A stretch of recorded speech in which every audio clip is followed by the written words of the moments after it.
Hello. So, I'm Kerry, and obviously I'm a model for Pixar. You know Roz from Monsters, Inc. Watching you, Wazowski. It's me. I'm also the answer to the question, what would Peter Griffin look like as a woman? Smoking hot. I'm going to put that on my Tinder bio. I'm not, because I'm not actually single, amazingly. I have a boyfriend. I know. You're shocked. And it was Valentine's last weekend. We're not very romantic. I think if I'd have come home to like a meal and flowers and lots of romance, I would have expected him to tell me next who he'd just killed.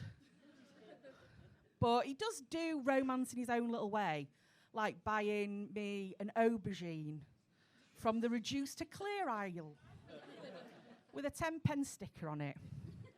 And he came home and he said, Kerry, I've bought this because it reminds me of you. Right. It's cheap. It's wrinkly. And it's way past its best. I was like, whoa, mate, hang on. I am not wrinkly. Fat does not crack. I actually quite like being fat because it annoys arseholes. Now, you've got, like, your professional arsehole, like Piers Morgan, good old Piers. He doesn't like fat people, though, because he looks like he was carved out of Spam. And he's just terrified we're going to kidnap him and serve him up with some chips. Oh, I'm hungry now. Less obvious arsehole, the former newsreader Michael Burke. I think he's been channeling Katie Hopkins because he wrote a shock piece last year for Radio 4, basically saying that fat people are weak and if they get ill, let them die for the greater good of society. It's like, fucking hell, Michael, I used to like 999. Thought, do you know what? If people think like that, should I carry on? Or should I just end it and recreate that scene from Scarface, but instead of like piles of cocaine, just piles of sherbet dib-dab? Just like fast track to diabetes. That's how it works, isn't it? Not sure. Don't know. Not sure. It's when they get really cruel and say things like, God, you are disgusting to look at. I can't stand the sight of you. And I do hope you get diabetes. You might lose a foot then and weigh less. And I just say, why do you have to be so cruel, Mum? It's funny because it's true. But I'm at the age now where I've hit something called the Peri Menopause. Now, that's not a new sauce at Nando's. That is the practice menopause, because apparently we need to practice this shit. So the irritability, the mood swings, the forgetfulness, and the hot sweats. Now, I don't mind admitting I am a sweaty woman at the best of times. So with the hot sweats, it's gone nuclear. I am permanently wet. And not in the good way. But I found out there's a really quick solution to sweat-related issues. That's a good, quick burst of adrenaline.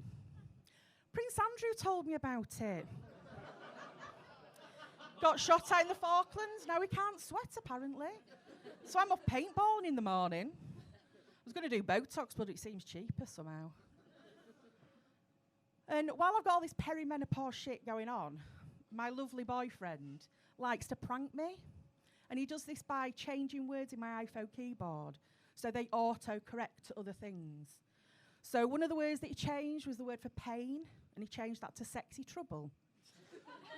Now, probably thinking pain, you don't use that in a sentence that often.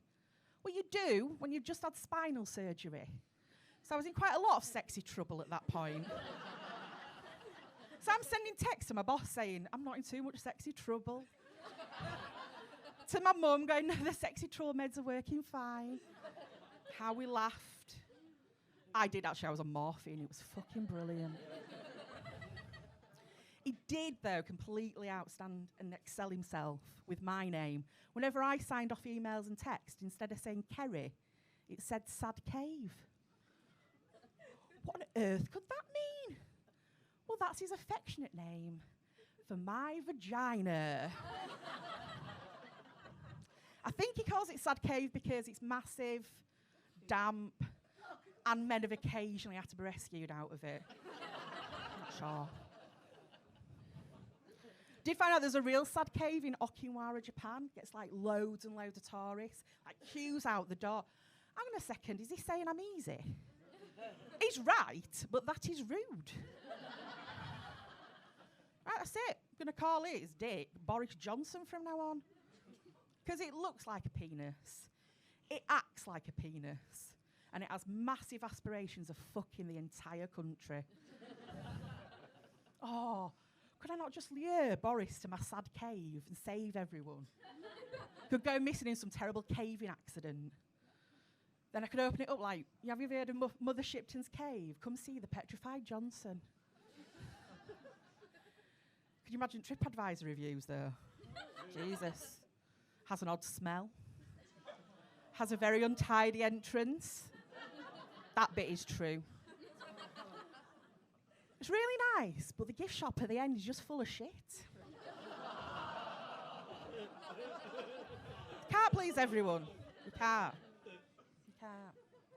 But Vagina Candles are where it's at, apparently. Gwyneth Paltrow, anyone hear about that?